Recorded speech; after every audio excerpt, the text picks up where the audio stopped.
예수소망교회 주일예배 스바냐서 3장 14절에서 17절까지의 말씀, 남은 자의 기쁨이라는 제목으로 말씀드립니다. 우리 한 절씩 교독하시겠습니다.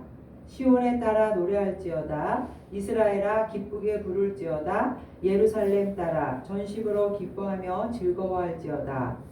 여호와가 내 형벌을 제거하였고 내 원수를 쫓아냈으며 이스라엘 왕 여호와가 내 가운데 계시니 내가 자신을 화를 당할까 두려워하지 아니할 것이라.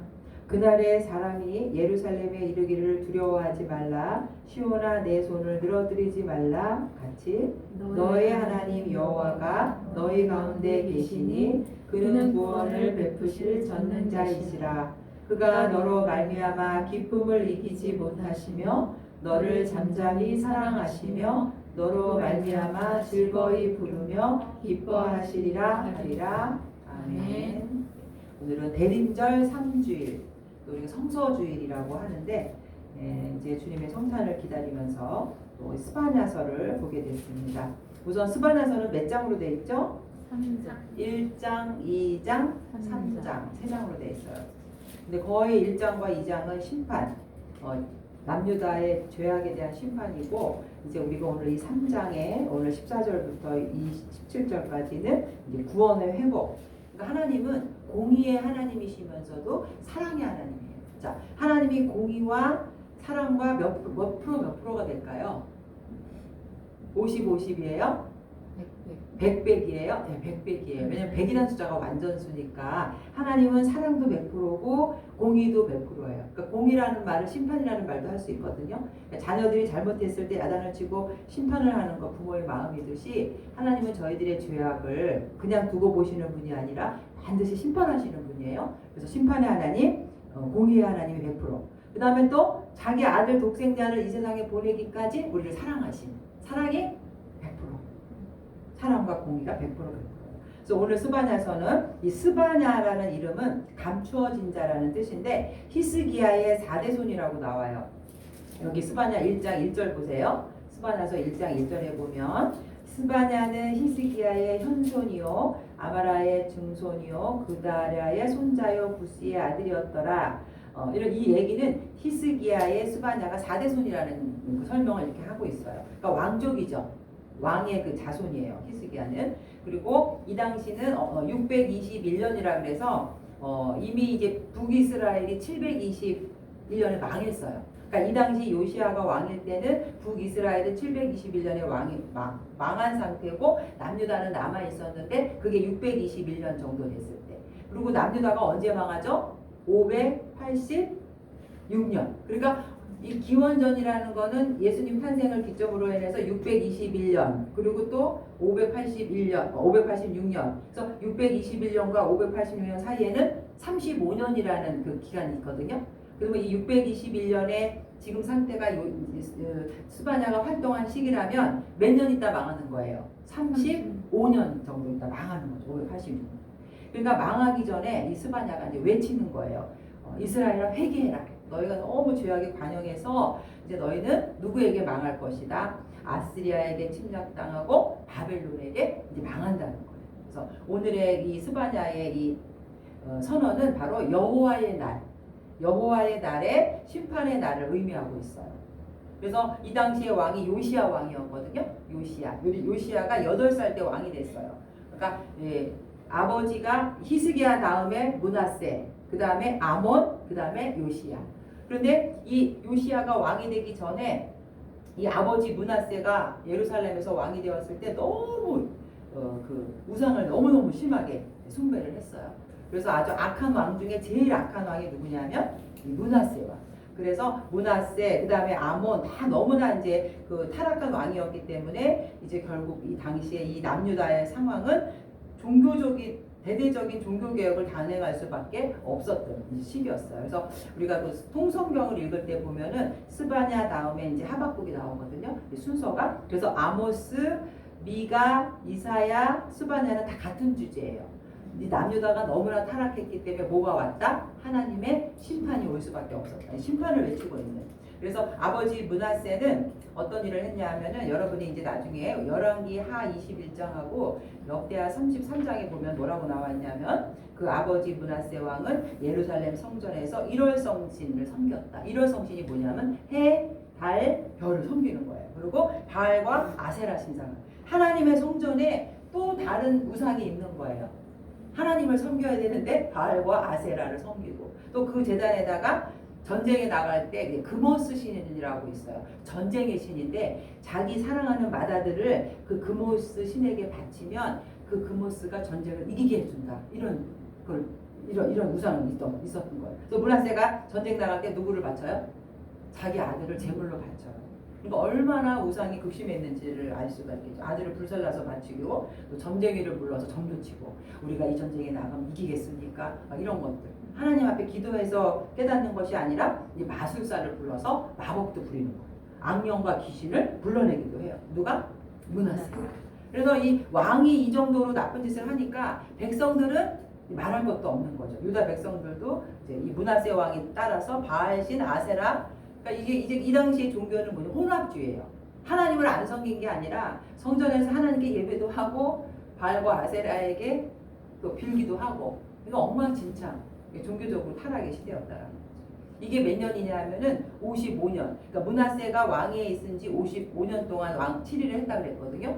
55년 동안 이런 일이 벌어진 거예요.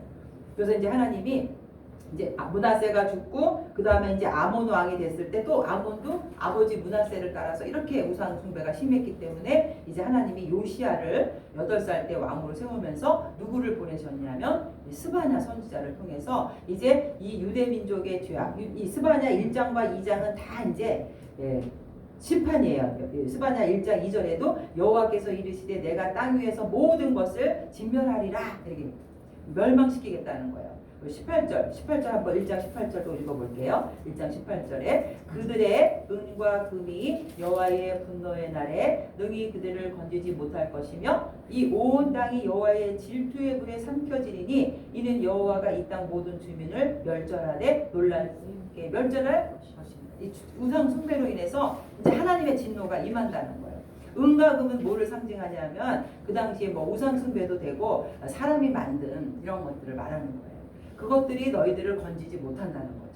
그래서 이제 온 스바냐 말씀은 1장과 2장을 전체를 통해서 너희들을 내가 심판하겠다.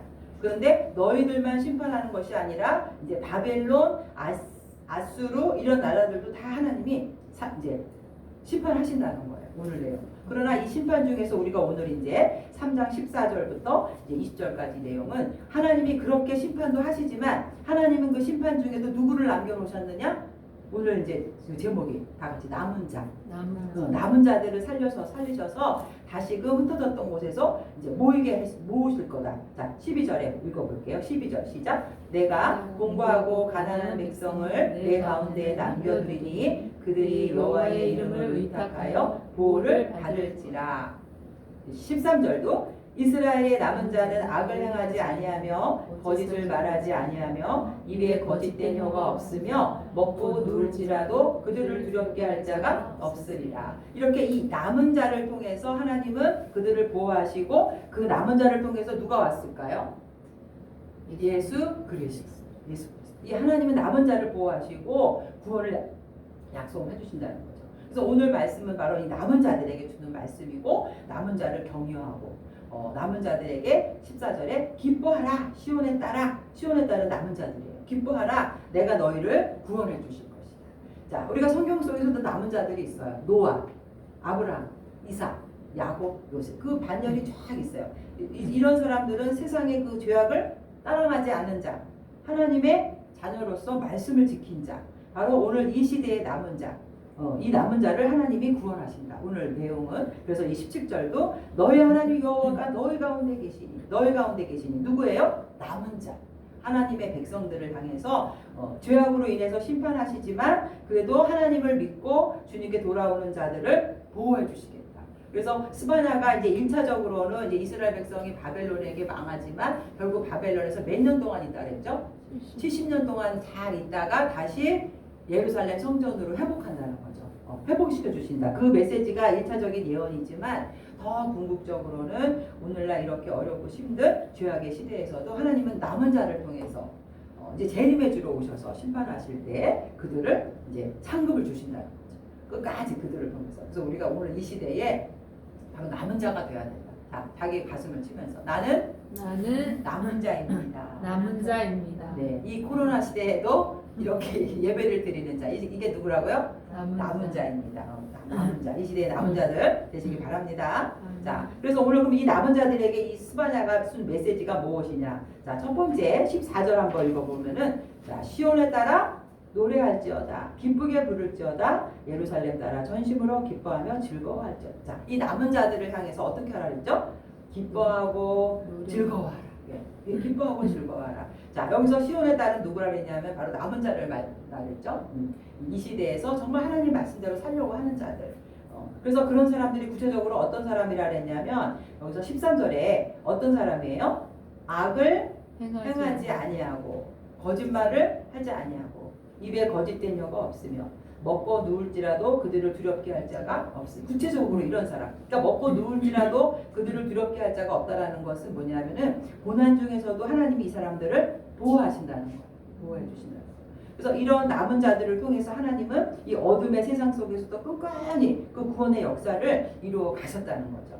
자, 남은 자들이 기뻐해야 될 이유가 세 가지가 나오거든요. 자, 15절. 자, 남은 자들이 왜 기뻐해야 되느냐? 15절 보세요. 자, 첫째 뭘 했어요? 하나님이 형벌을 제거하셨다. 두 번째, 원수를 쫓아내셨다. 세 번째, 하나님이 내 가운데 계시는 우리와 임마누엘의 하나님, 화를 당하지 않는다는 거죠. 자, 그럼 형벌을 제거했다라는 게 무슨 뜻이냐면은 이 형벌은 심판이거든요. 자, 인간은 로마서 6장 23절에 죄의 싹은 사망이요 하나님의 선물은 예수 그리스도 우리 주 안에 영생이니라. 인간이 아담과 하와의 그 불순종으로 인해서 죄를 졌어요. 그래서 인간은 다 어떻게 돼? 죽어야 돼. 이 사망을 갖고 태어나는 인간. 근데 하나님께서는 인간의 죄악을 사하시기 위해서 누구를 보내주셨어요? 예수 그리스도. 요한복음 3장 17절. 하나님이 그 아들을 세상에 보내신 것은 세상을 심판하려 하심이 아니요 그로 말미암아 세상이 뭐를 받기 위해서? 구원을 받기 위해서. 예수님을 통해서 우리를 죄를 사하여 주셨다는 거예요. 우리는 영원히 죽지 않아요. 육체는 죽지만 우리는 영생을 해요. 그죠? 누가 죽음으로? 예수님이 나 대신 십자가에서 죽음으로 인해서 사망에서 생명으로 옮긴 자들이죠. 자, 요한복음 5장 24절. 내가 진실로 내게 이르노니 내 말을 듣고 또 나 보내신 이를 믿는 자는 뭘 얻었고? 영생을 얻었고 심판에 이르지 않으니 사망에서 생명으로 옮겼느니라. 누구 때문에? 예수님 때문에. 그래서 우리가 다윗이 시편 32편에 죄사함 받은 자가 복이 있다. 허물의 사함을 얻고 죄의 가리움을 받은 자는 복이 있도다. 마음에 간사가 없고 여호와께 정죄를 당치 않는 자는 복이 있도다. 복된 자가 어떤 자예요? 용서받는 자, 죄사함을 받는 자. 그래서 여기서 형벌을 제거했다라는 것은 결국 예수님을 믿음으로 인해서 우리는 영원한 생명을 얻었는데 로마서 8장 1절에 그리스도 예수 안에 있는 자에게는 결코 정죄함이 없느니라. 우리의 죄싹을 예수님이 십자가에서 다 해결해 주신 거예요. 형벌을 받지 않는 거죠. 그러니까 여기서 형벌을 제거했다라는 것은 어떤 기쁨이에요? 죄사함의 구원의 기쁨을 말하는 거죠. 두 번째는 원수를 쫓아냈다. 여기서 스바냐가 원수라고 여기서 쫓아냈다라는 것은 1차적으로 바벨론과 아수르를 말해요. 바벨론과 아수르가 이제 이스라엘 백성들을 침략하고 결국은 바벨론에게 멸망을 당하지만 그래서 에레미야 50장 17절에 뭐라 했냐면 이스라엘은 흩어진 양이라 사자들이 그를 따르도다. 처음에는 아수르 왕이 먹었고 다음에는 바벨론 왕 느부갓네살이 그 뼈를 꺾도다. 그러므로 만군의 여호와 이스라엘 하나님이 이같이 말하노라. 보라 내가 아수르 왕을 벌한 것 같이 바벨론 왕과 그 땅을 벌하고. 1차적으로는 이제 하나님께서 이 아수르와 바벨론을 이제 원수를 쫓아낸다는 의미예요. 쫓아낸다는 말은 아주 흔적도 없이 안 보이게 해주신다는 거죠. 바벨론의 교만을 꺾는 거예요. 물론 유다가 이제 죄를 지어서 하나님이 징계의 도구로 사용하셨죠. 아수르로 침략을 당하게 하고 바벨론에게 멸망을 당하게 한 거는 누가 잘못한 거예요? 이스라엘 백성이 우상을 섬겼기 때문에 그들을 징계의 도구로 사용했지만 결국 나중에는 다시 바벨론도 어떻게 해요? 망하죠. 바벨론도 페르시아에게 망하잖아요. 아수르도 망하고 하나님께서 그들의 그거를 다 이제 해결해 주시는 거예요. 원수를 쫓아내 주시는 거죠. 그래서 스바냐가 말한 거는 그 당시에 이 아수르와 바벨론을 말하지만 우리가 영적으로 보면 우리의 원수가 있어요. 원수는 누구예요? 사탄이죠. 예, 아담과 하와를 유혹해서 우리를 하나님을 떠나게 했고 심판과 저주하게 놓이게 한 것이 사탄이 원수인데, 이 마태복음 13장 39절에는 이렇게 말하고 있어요. 가라지를 뿌린 원수는 마귀요 추수때는 세상 끝이요 추수꾼은 천사들이니. 그러니까 우리 마음밭에 가라지를 뿌리는 마귀가 누구예요? 원수라고 나오는 거 사탄이죠. 마귀와 원수는 다 같은 말이에요. 그래서 로마서 8장 7절에도 육신의 생각은 하나님과 원수가 되나니. 자, 원수가 뭐라고요? 육신의 생각. 이는 하나님의 법에 굴복지 아니할 뿐 아니라 할 수도 없습니다. 야고보서 4장 4절에 간음하는 여자들이여 세상과 벗된 것이 하나님의 원수됨을 알지 못하느뇨. 그런즉 누구든지 세상과 벗이 되고자 하는 자는 스스로 하나님과 원수되는 것이라. 자, 이 원수의 의미를 알겠죠. 사단의 종로를 타는 것도 결국 우리가 하나님의 원수가 되는 것이고, 공중권세 잡은 이 악한 세력 원수가 있다는 거예요. 이 원수를 어떻게 해결해 주셨을까요? 쫓아냈다. 에베소서 2장 16절에 십자가로 이 둘을 한 몸으로 하나님과 화목하게 하려 하심이라. 원수된 것을 십자가로 소멸하시고. 자, 이 원수를 뭐로 이기셨어요? 십자가로. 예수님이 십자가의 죽으심으로 인해서 사망 권세를 깨뜨리신 거예요. 사탄은 우리에게 너 죄를 지었지, 너 죽어. 사탄은 우리에게 늘 그래요. 너 죽어. 사탄이 이 사망의 권세를 사탄이 갖고 있는. 근데 이 사탄의 권세를 깨뜨린 게 누구냐 하면 바로 예수님이 십자가에서 나의 죄를 몽땅 가지고 죽으심으로 인해서 우리는 죽지 않게 되었어요. 우리는 영원히 살게 된 거죠. 바로 예수님이 죽음에서 살아나셨기 때문에, 부활하셨기 때문에. 그래서 우리가 부활절날 그 찬양을 하잖아요. 사망 권세 깨뜨리고 일어나셨다. 이 원수를 쫓아냈다는 의미는 바로 예수님이 십자가에 죽으시고 죽음 가운데 살아나셨기 때문에 우리도 어떻게 해요? 예수를 믿는 자도 다시 부활하는 소망. 그래서 로마서 8장 11절에 예수를 죽은 자 가운데서 살리신 이의 영이 너희 안에 거하시면 그리스도 예수를 죽은 자 가운데서 살리신 이가 누구도 너희 안에 거하시는 그의 영으로 말미암아 너희 죽을 몸도 살리시리라. 원수를 쫓아냈기 때문에 마귀의 권세를 이겼기 때문에 우리가 다시 살아나는 거예요. 그래서 이 사도 바울이 로마서 7장 24절에 오라 나는 공고한 사람이로다. 이 사망의 몸에서 누가 나를 건져내랴. 이 사망 권세, 늘 죽음에 대한 공포. 자, 이건 사탄이 우리에게 주는 죄의식이에요. 아유, 내가 또 죄를 지었어. 그럴 때마다 우리는 어떻게 해야 돼요? 이사야 1장 8절. 오라 우리가 서로 변론하자. 너희 죄가 주홍 같을지라도 눈과 같이 희어질 것이요. 진홍같이 붉을지라도 양털같이. 그 죄의식에 사로잡히는 것은 사탄이 주는 죄책감이에요. 그럴 때마다 우리가 외쳐야 되는 거죠. 요한일서 1장 9절. 만일 우리가 우리 죄를 자백하면 저는 미쁘시고 의로우사 우리의 죄를 사하시며 모든 불의에서 우리를 어떻게 해요? 깨끗하게 하실 것이요. 그 자살하는 사람들이 죄책감 때문에 죽는 게 뭐예요? 죄의식 때문에 죽는 거죠. 그럴 때마다 십자가를 바라보는 거죠. 난 나 같은 죄인이라도 내가 저 예수님을 믿으면 나는 저 죄에서 살아날 수 있어. 용서를 받을 수 있어. 그래서 우리가 기뻐해야 될 이유가 형벌을 제거하여 원수를 쫓아내었고. 자, 마지막에 보니까 이스라엘 왕 여호와가 어디? 내 가운데. 우리와 가운데. 자, 그래서 17절도 보면은 뭐라 했냐면 그날에 너희 하나님, 여기서 16절에도 뭐라 그랬죠?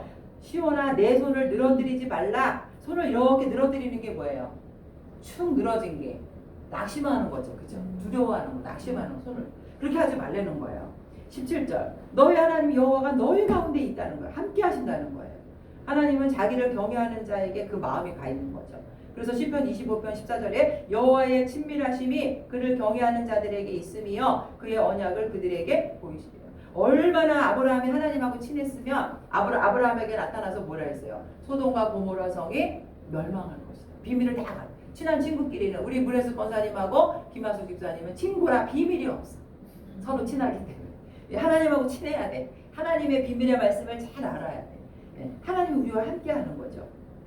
그래서 이사야 41장 10절에도 두려워 말라 내가 너와 함께함이니라 놀라지 말라 나는 내 하나님이 됨이니라 내가 너를 굳세게 하리라 참으로 너를 도와주리라 참으로 나의 의로운 오른손으로 너를 붙들리라. 이게 하나님이 우리와 함께한다는 게 우리가 얼마나 복된지 몰라요. 그래서 요한계시록 3장 27절에도 내가 문 밖에 서서 문을 두드리노니 누구든지 내 음성을 듣고 나를 영접하면 내가 너와 함께 먹고 함께하리라.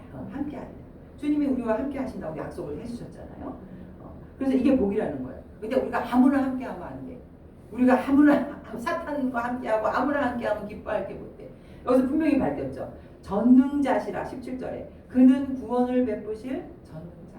바로 전능자 하나님이 우리와 함께 하시기 때문에 우리가 기뻐하는 거예요. 전능자라는 의미가 뭐예요? 없는 것을 있게 하시고 아브라함에게 99세에 나타나셔서 너에게 100세의 아들을 낳으라. 태가 다 끊겼는데도 하나님은 이렇게 전능하게 다 모든 걸 해결하실 수 있는 분이에요. 그래서 이 하나님이 우리와 함께 계시기 때문에 자, 함께 하시기 위해서 우리 하나님이 어떻게 하셨죠? 예수를 이 땅에 인간의 모습으로 성육신. 그게 왜 성육신으로 보냈죠? 우리와 함께 하기 위해서.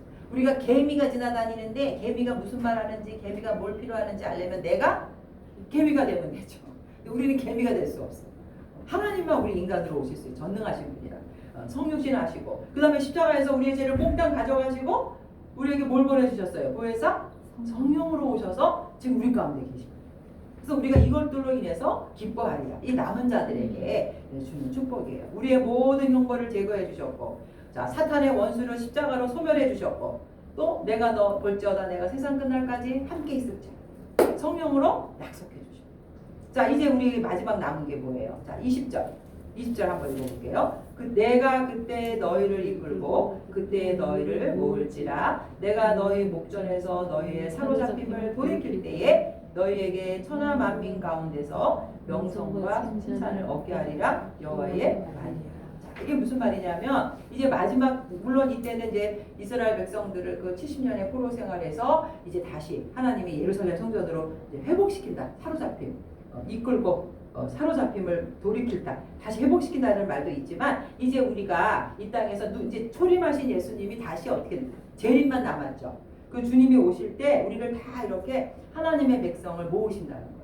하나님 앞에 상급을 받고 자 하나님의 심판의 때가 안 믿는 자에게는 영원한 지옥의 형벌이지만 우리 믿는 자에게는 뭐예요? 상급의 시간이죠. 문혜수 너 잘했어. 너무 고난을 잘 이겨냈어. 칭찬이에요. 칭찬과 뭐예요? 명성을 얻게 하신다는 거죠. 자, 이게 바로 우리의 상급인 거죠. 믿는 남은 자들에 대한 약속이에요. 그래서 신명기 26장 19절에도 그런즉 여호와께서 너를 그 지으신 모든 민족 위에 뛰어나게 하사 찬송과 명예와 영광을 삼으시고 그가 말씀하신 대로 너는 내 하나님 여호와의 성민이 되게 하시리라. 이 남은 자가 세상 속에 살면서 고난도 받고 손가락질도 당하지만 결국 우리의 신분이 뭐예요? 베드로전서 2장 9절에 택하신 족속이요 거룩한 나라요.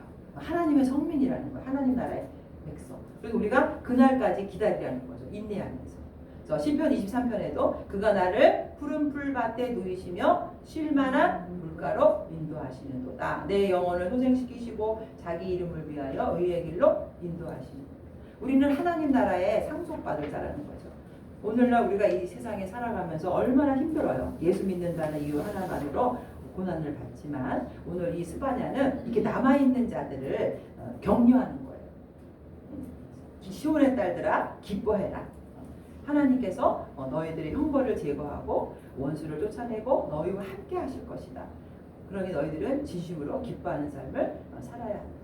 그래서 이 20절 마지막 말씀을 통해서 우리가 이 19절도 보면은 18절에 내가 절기로 말미암아 근심하는 자들을 절기로 말미암아 근심했다라는 게 뭐냐면은 바벨론의 포로로 잡혀가 있으면은 제사를 제대로 지낼 수 있어요 없어요?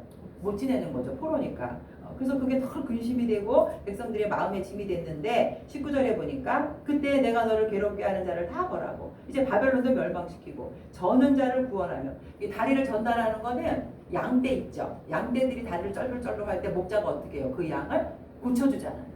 그 의미예요. 하나님이 우리의 정신적인 거, 영적인 거 이런 부족한 거를 다 치료해 주시는 거죠. 온 세상에서 수욕받는 자에게 칭찬과 명성을 얻게 하리라. 그리고 여기서 보면 우리가 17절에도 너희 하나님 여호와가 너희 가운데 계시니 그는 구원을 베푸실 전능자시라. 그가 너로 말미암아 기쁨을 이기지 못해. 여기서의 기쁨은 바로 이 신랑 신부의 기쁨이에요. 신랑이 결혼할 때 신부를 맞이할 때 너무 기뻐하는 거. 그 기쁨. 그것을 여기서 이 기쁨이라는 단어를 썼는데 하나님께서는 우리를 사랑하실 때 이렇게 예수님은 우리의 신랑, 우리는 신부, 이 혼인잔치를 비유해서 그 기쁨은 우리를 사랑하신다. 우리가 무엇이 간데 주님이 이렇게 사랑하실까? 그래서 이 호세아 14장 4절에 보니까 내가 그들의 반역을 고치고 기쁘게 그들을 사랑하리니 나의 진노가 그에게서 떠났습니다. 이 사랑한다는 의미 속에는 새롭게 고치다가 있거든요. 그러니까 하나님이 우리를 사랑하는 거는 죄악된 우리를 그대로 사랑할 수가 없어요. 어떻게 해야 돼요? 예수의 보혈로 씻기고 깨끗하게 하셔서 고쳐서 주님의 자녀로 맞아들여요. 버릴 수도 있는데 뭐 우리 하나 버리면 어때? 이 죄인을. 그래도 그것까지도 주님께서는 우리를 고쳐서 사랑해 주시는 이 기쁨의 신랑 신부의 사랑으로 여기서 이제 이렇게 비유를 해주셨다라는 거죠. 그래서 이 남은 자의 우리의 어려운 이 남은 자들의 사명은 결국 이 고난 가운데서도 하나님 말씀을 지키려고 우리가 노력해야 되고 반드시 하나님이 한 번 약속하신 거는 반드시 지키시는 분이기 때문에 결국 우리가 끝내 인내하면서 이 남은 자를 향한 하나님의 구원의 역사를 계속 이어갈 수 있도록 우리가 인내해야 된다. 기뻐해야 된다. 그리고 이사야 62장 5절에 마치 청년이 처녀와 결혼함 같이 너를 취하겠고 신랑이 신부를 기뻐함 같이 내 하나님이 너를 기뻐하시리라. 자, 주님이 우리를 기뻐하실 때 이렇게 신랑 신부처럼 기뻐해 주시는 그 기쁨도 우리도 함께 누리기를 원합니다. 우리가 세상 것을 향해서 거기서 기쁨을 얻으려고 하는 자가 아니라 정말 주님의 사랑으로 만족하고 이 잠잠히 사랑한다는 단어가 너무 사랑을 밖으롭게 나타내는 사람치고 진정한 사랑이 없어요. 너무 사랑하면 오히려 잠잠한 사랑을 하게 돼요. 말을 안 해도 이 사랑이 넘치는 거예요. 주님의 사랑이 바로 그렇다는 거죠. 그리고 주님이 정말 나에 대해서 관심이 있을까 없을까 이게 아니라 너무 사랑하셔서 잠잠히 오죽하면 기쁨을 이기지 못할 정도로 그죠? 신랑 신부처럼 우리를 사랑하신대요. 그래서 우리가 지금 이 세상 살면서 하나님 자녀이기 때문에 어려움이 많이 있다 하더라도 이 고난과 핍박 속에서도 우리는 주님을 간절히 주님이 우리를 사랑하신 것처럼 우리도 주님을 사랑하고 인내하면서 이 남은 자로서의 기쁨 구원의 기쁨을 누리며 살아가는 우리가 되기를 주님의 이름으로 축원드립니다. 아멘. 사랑의 하나님, 우리가 죄악으로 인해서 주님의 곁을 떠났지만 주님은 아직도 우리를 기다리시고 주님이 심판하시고 진노하시는 것은 우리를 멸망시키려는 것이 아니라 다시 죄를 용서하시고 회복시키셔서 하나님 자녀 삼으시려고 하는 것을 깨닫게 해주시니 감사합니다. 이스라엘 백성들에게 끊임없이 그들의 죄악을 선포하고 회개하고 돌아오기를 원했지만 많은 자들이 돌아오지 않았습니다. 그러나 그 중에도 남은 자를 향해서 주님의 말씀에 회개하고 돌아오는 자들을 주님께서 귀히 여기시고 그들을 통하여 구원의 역사를 이루어 나가셨음을 우리가 깨닫습니다. 지금 우리가 살아가는 이 시대도 너무나 어렵고 힘든 시대이지만 주님이 우리를 사랑하심으로 우리를 격려하시고 기뻐하라고 하셨사오니 그 약속을 믿고 남은 자로서의 사명을 잘 감당하는 저희를 되게 하여 주시옵소서. 감사드리며 예수님의 이름으로 기도합니다. 아멘.